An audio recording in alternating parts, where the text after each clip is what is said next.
Your builds and it builds well. We have the founders and the stories to prove it. I'm Matilda Nathan, founder of Born, And I'm Nikos Stathiou, journalist and author. and together we'll be co-hosting some of Europe's greatest founders. Join us as we unfold their stories with candor and detail.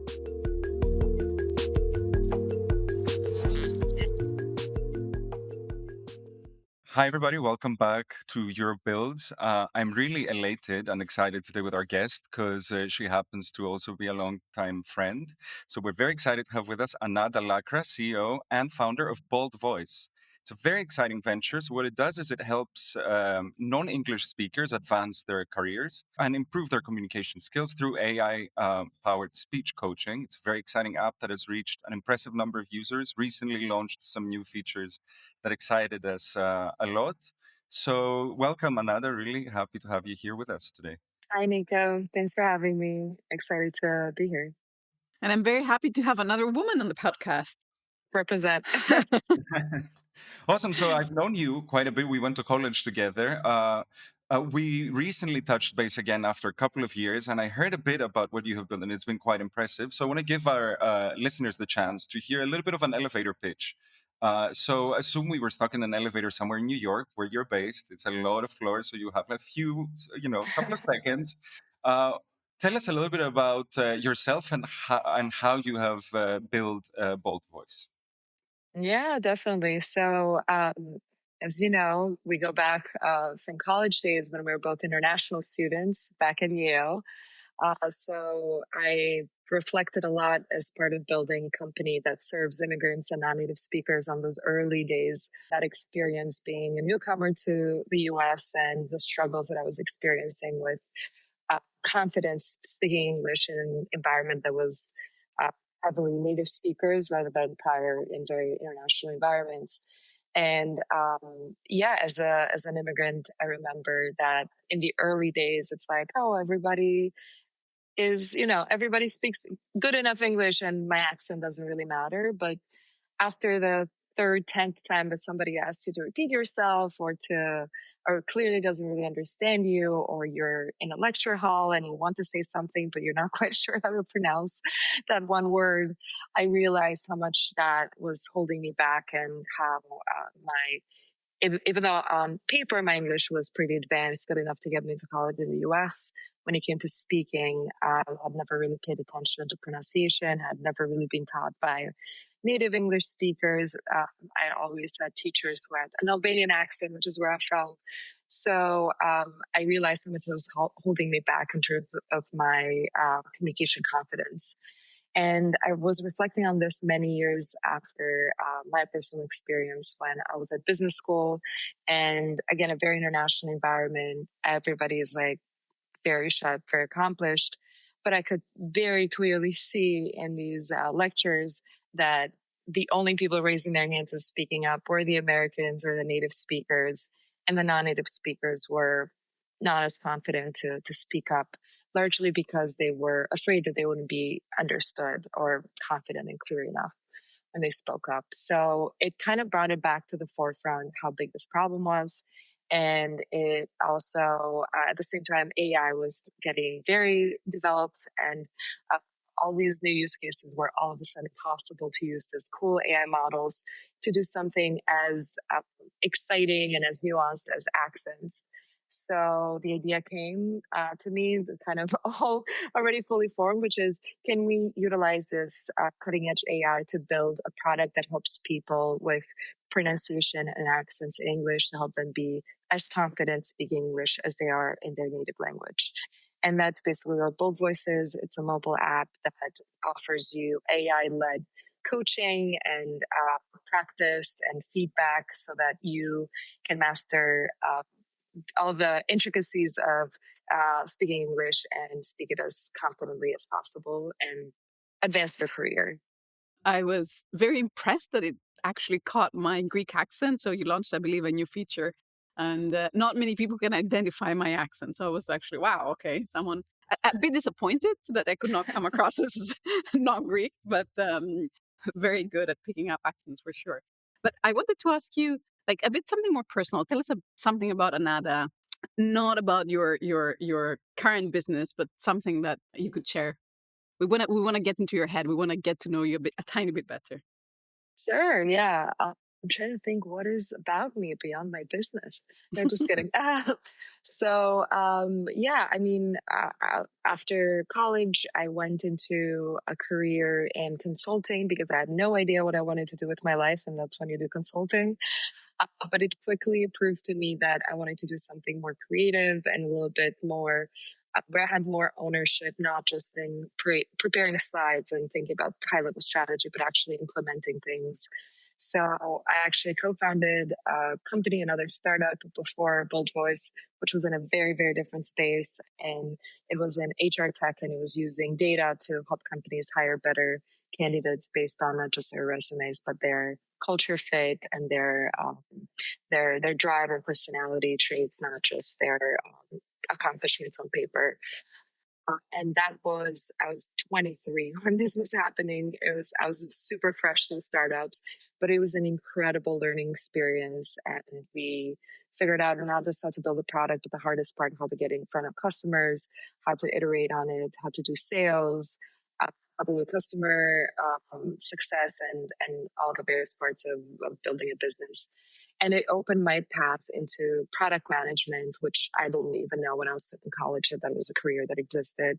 But I realized I was super passionate about building products, understanding user pain points, and iterating. It was the perfect like mashup for me of something creative, but also problem solving and data driven. So I did that at a startup in New York that was in the customer service uh, area, and ended up getting acquired by a public company, which was fun to see that trajectory. And then I also did that at Peloton, seeing the consumer side, which was so fun and exciting. This was prior to the IPO. Company was growing like crazy, and building product there was super fun because it was a very, and it still is, a very beloved brand with tons of customers.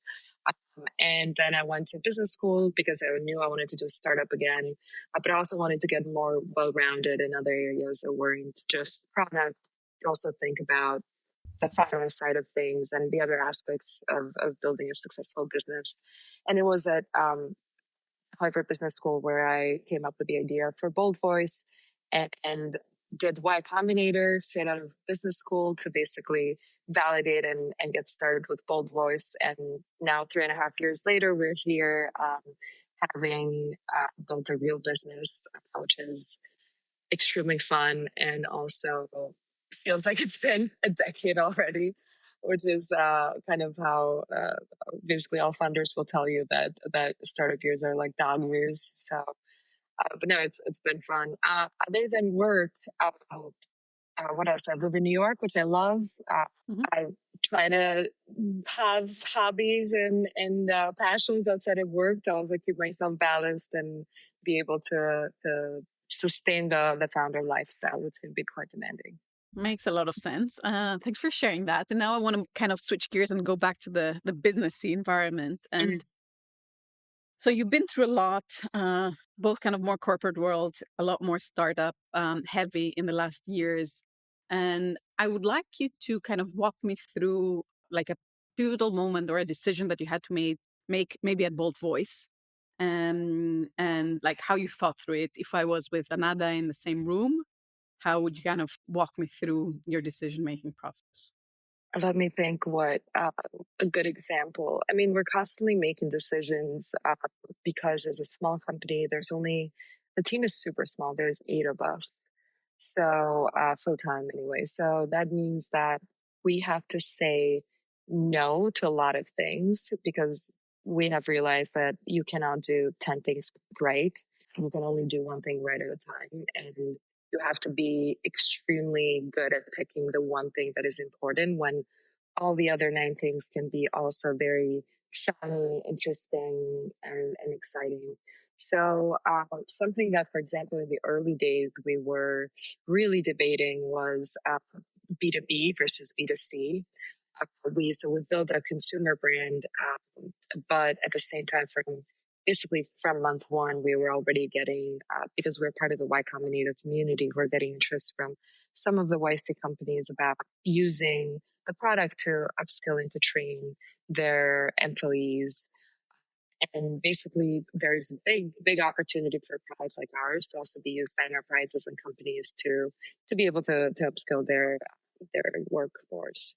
However, being able to at the same time build a product and a go-to-market motion for both a consumer and B2B is full there. You can't do both at the same time. So we had to. Part of the decision was to say, okay, we, for at least for the first year of the company, we are not going to be tempted to go down the rabbit hole that could become a B2B, which is super tempting because everybody knows that, they can pay a lot, there's big customers and things like that. At the same time, there's super long sales cycles.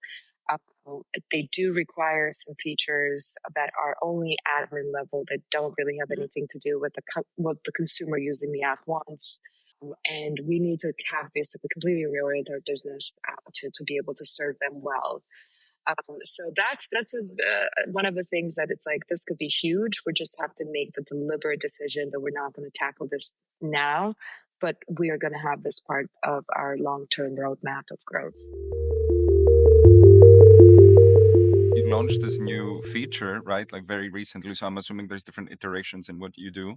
We were very impressed internally. I told you before, we have a Romanian colleague who was thrilled that his Romanian accent was picked. He always gets typed as Russian, which, as I understand, gets to identify actually your accent. So I'm wondering what was behind this feature and the release of this feature. What led you to release it, and with that, help us understand a little bit what are some of the go-to market strategies that you make as both. Mm-hmm.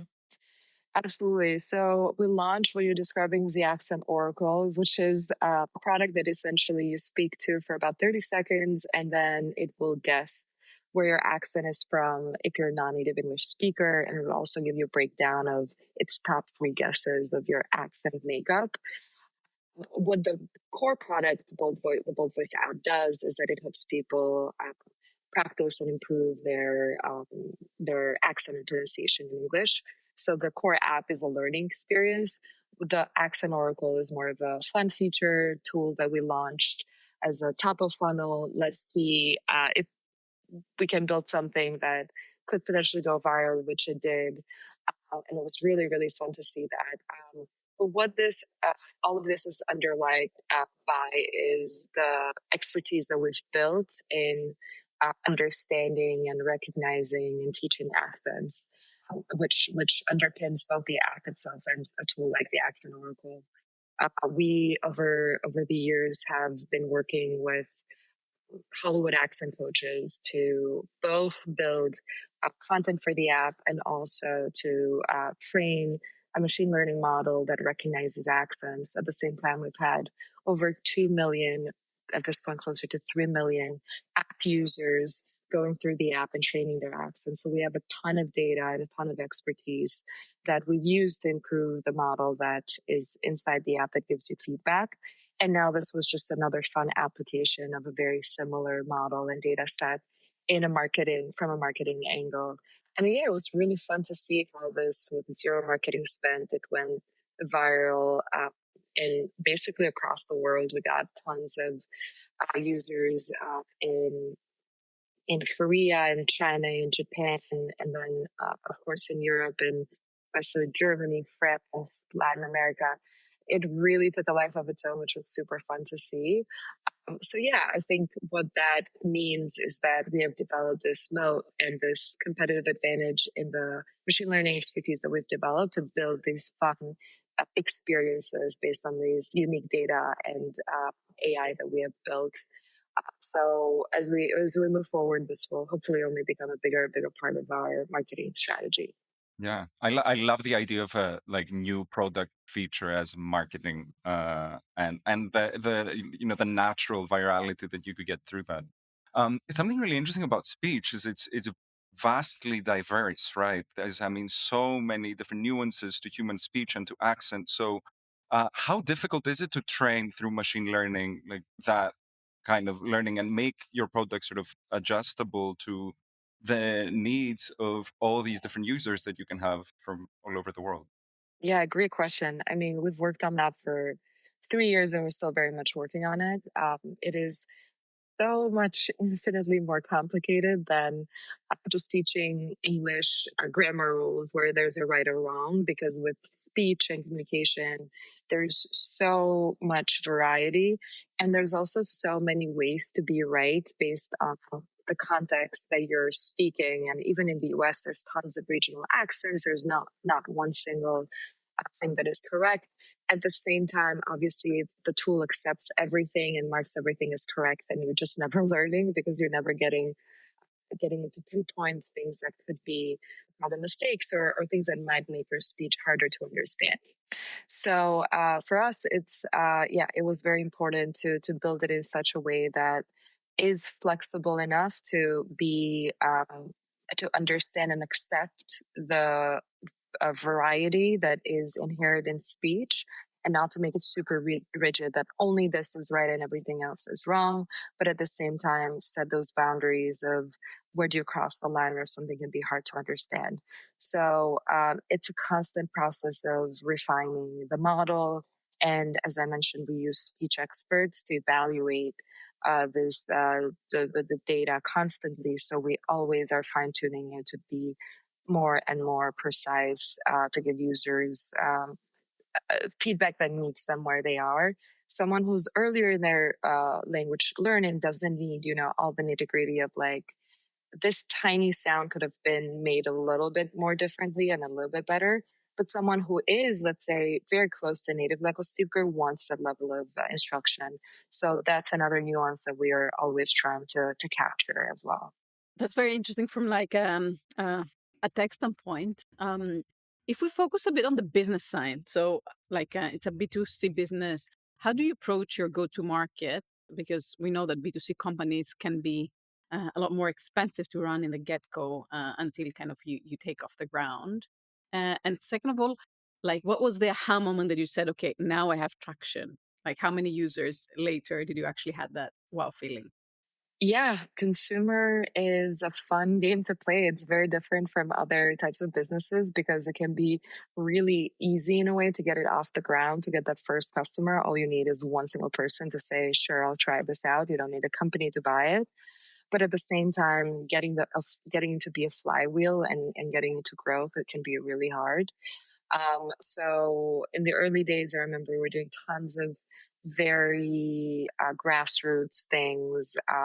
We did a product hunt launch. We did a bunch of Reddit. We tried to find a bunch of communities and try to get it to spread organically. And then when we realized that we got some data in from early users and we realized there's some real value here, because that's the first thing you want to test. Is there something about the funnel that's broken, or is the general value of the product resonating with the user? Then we felt confident enough to start to run some paid tests using social platforms to use it both as a growth, obviously, lever, but also as a learning opportunity of quickly being able to test different messaging, different approaches, and test again the funnel efficiency of sending through people through the funnel, because everybody loves A/B tests, but the thing that is very obvious but sometimes missed about A/B tests is that you can't run an A/B test if you don't have enough volume of people going through the app experience, right? So you need, in order to improve the product, you need the volume of users. You can't improve the product really with only a handful of people using it.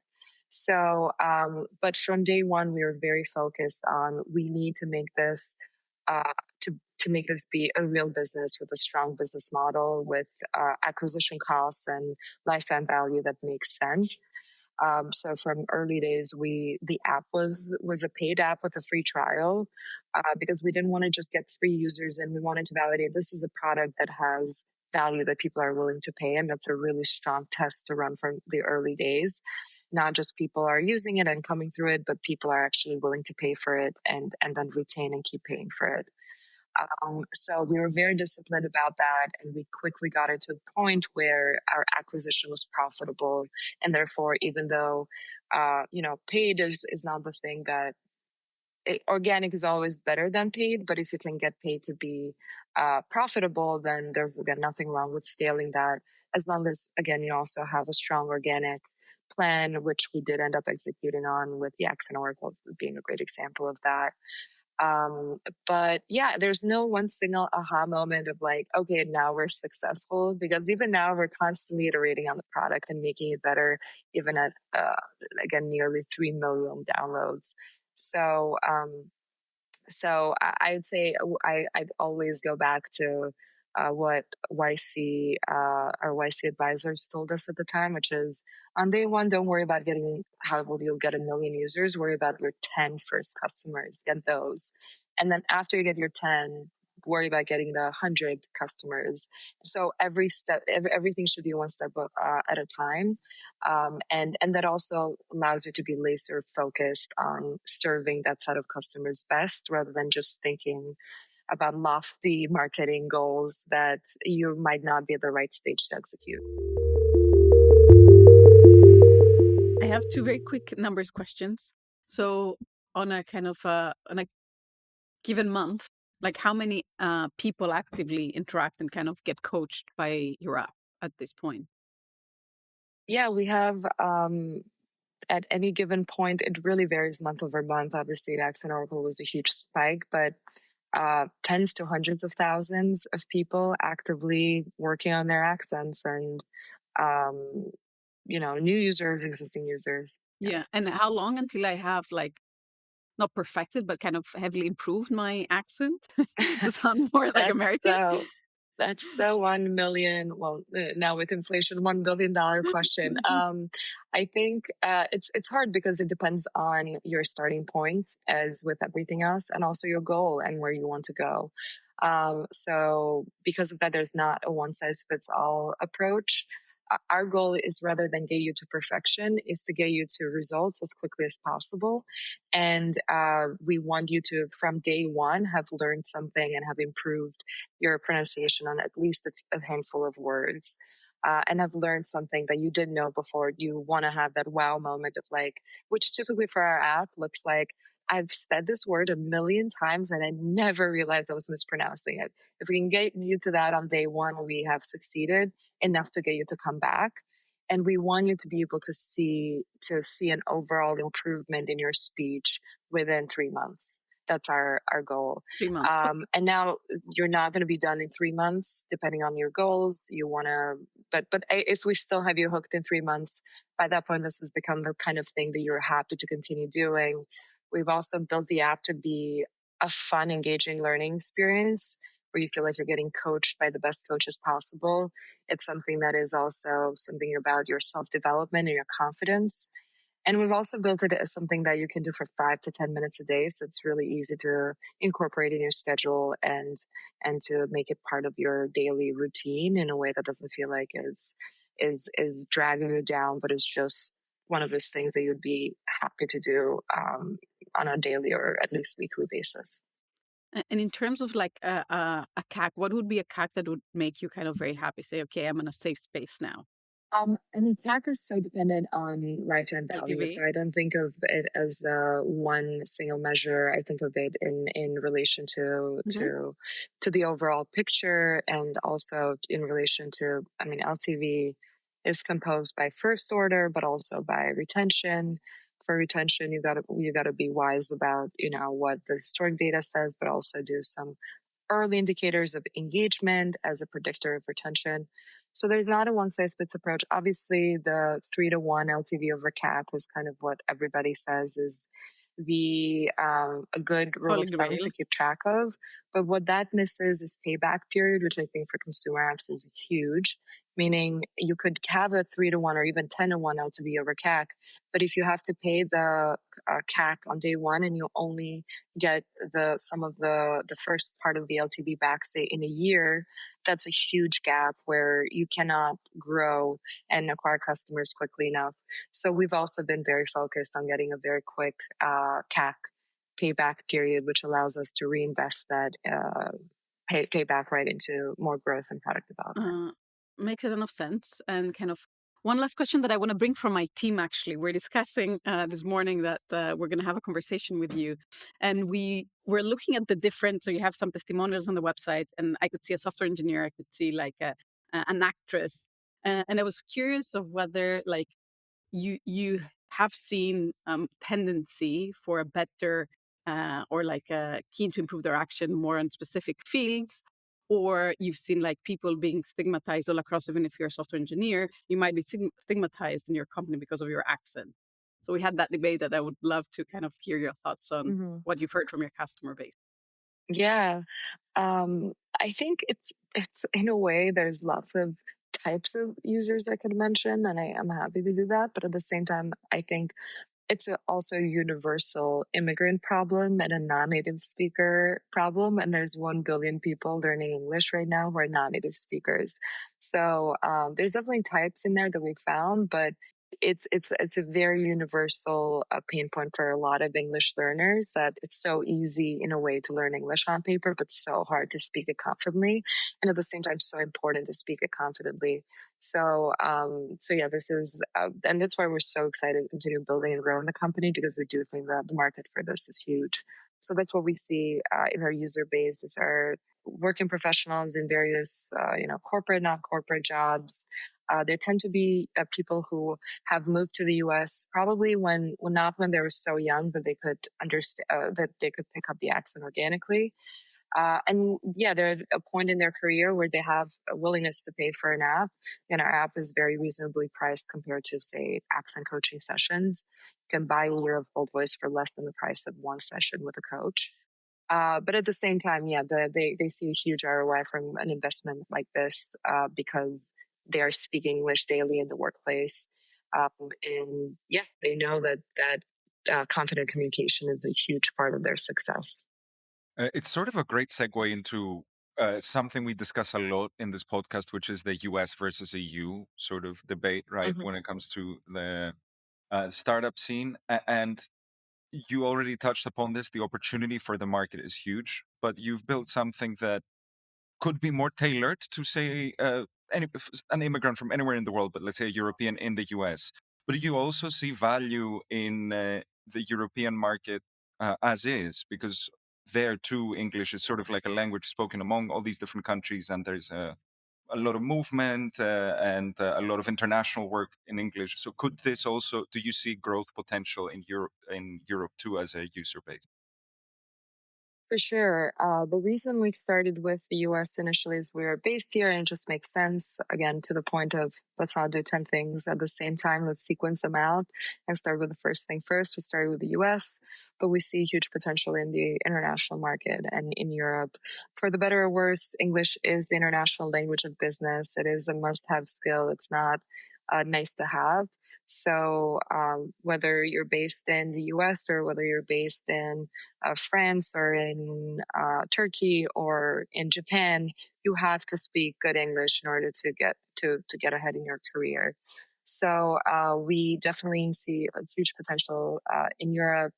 And ideally, again, right now we've talked a lot about accent bias and accent discrimination, but our goal is to integrate what we're teaching earlier in your English language learning journey, so you never have to even think about accent bias. You're just learning pronunciation and speaking, developing your speaking alongside learning the on paper skills, so that you can confidently speak it instead of having this weird, almost strange gap between your ability to understand the language on paper and be able to speak it fluently. So our vision is to have BoldVoice be a must-have tool for every learner as early as possible in their journey, so that you never have to deal with, again, this issue of lack of confidence when it comes to speaking English. And yeah, I think again Europe is a great market for us in the future, as we've seen with the Accent Oracle. I already mentioned that a couple of few markets we've seen that which have been really fun has been France and Germany, and it's been just so fun to see it go viral there. So clearly shows that there's an appetite, and we want to start tapping into that more intentionally now that we've reached this scale where we're able to expand our marketing efforts. And I think the US is a great market to raise funding from. But I do know that also Europe is much more, it's growing quickly as a market. And while the majority of our investors are US based, part of my strategy for our kind of investor portfolio is to definitely get angels and syndicates who were European based, who could also be thought partners for us as we thought again about expanding into markets and reaching users beyond the US. Did you pitch to any European VCs or kind of European investors in your previous round, or not yet? It's like a future target. Yeah, so as I mentioned, mostly angels or smaller syndicates. We filled the round pretty quickly with US-based investors because again, we're based here, and it's kind of a bit of a flywheel motion. We went through IC, we got those US-based investors from the beginning, and then a lot of our existing investors ended up reinvesting in our next round. So kind of a classic story of kind of the how the flywheel happens. But yeah, I've pitched to some European angels and have a couple. For example, we have a great French-based syndicate that has been supporting us and have been great to give that perspective into the European market. I was actually curious of whether the pitching itself was different when you pitched kind of the French syndicate versus like US angels. Yeah, it wasn't so different because again, it was I think angels by themselves are a little bit more kind of early adopters and more risk seeking. What I've heard from some of their founders who have raised is that European investors can be a little bit more risk averse in general, and want a little bit more traction and evidence, whereas American investors are much more about the big vision and buying into that, and they can look past some of the early these numbers aren't adding up yet to this big this foundational business. You don't yet have 3x LTV over CAC, but we can see you getting there. And I also have found anecdotally that I would say East Coast investors are kind of in the middle versus the West Coast. Like California is all about how can you pitch the biggest vision possible. I want to say it's quite back of the napkin kind of situation yet, although with AI, it's kind of going back to those days, but it's just about biggest vision possible. And then Europeans are kind of the most financial numbers, super realistic about what the situation is now, although it has its good parts, right? Because you're very analytical, but at the same time, you can only be so analytical about a very early stage business and you might miss out on some really cool growth stories if you focus too much on the present. And East Coast investors kind of geographically in the middle and also in the kind of the middle of the spectrum of a good blend of looking at the numbers, but also thinking about the long-term vision. I love that response. And it's also a great bridge to a sort of concluding question. We like to take it to the abstract at the end of our discussions here. And I think what you're talking about, this idea of risk aversion or fear of failure as well, is something that's very prevalent here in Europe. It's definitely a clear contrast with the US. It's come up in other episodes that we've had. So I'm curious on a personal level for you, are you more afraid of success or failure? And give us a little bit of your own sort of approach towards this and sort of the to what extent has your risk-taking nature also evolved through being a founder and all these years you've spent in the US? This is a very philosophical question. I mean, obviously, everybody's more the face of it. Failure is negative, success is positive. Obviously, you're more afraid of failure. At the same time, in the startup, there's so much failure. And I don't define that by your whole company failed, but you gotta be able to fail and recover from it very quickly because if you're not failing, means you're not trying enough things. You should constantly, as I mentioned, A/B test, for example.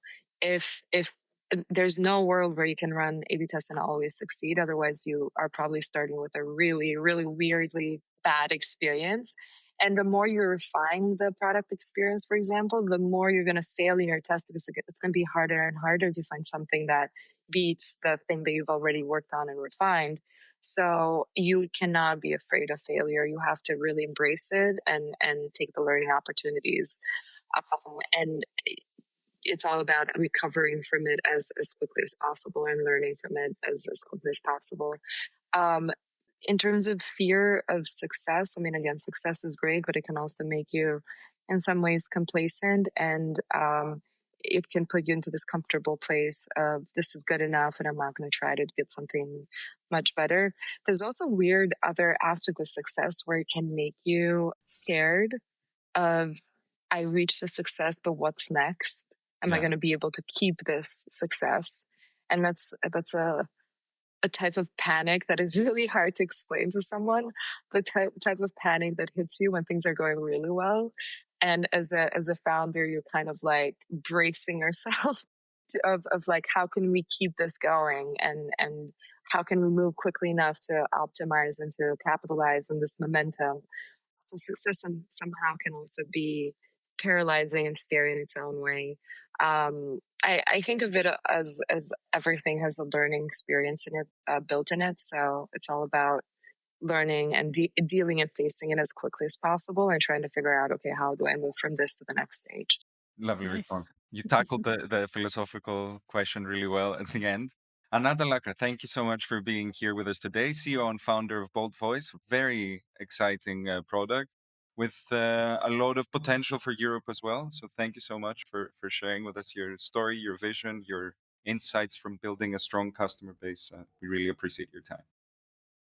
Thank you Thank you, both. This was Nada. so fun. Thank you for joining us for another episode of Europe Builds, where we show that the European ecosystem is no longer an underdog story. If you like our episode and want to hear more, follow Europe Builds on Spotify, Apple Podcasts, and Born's YouTube channel.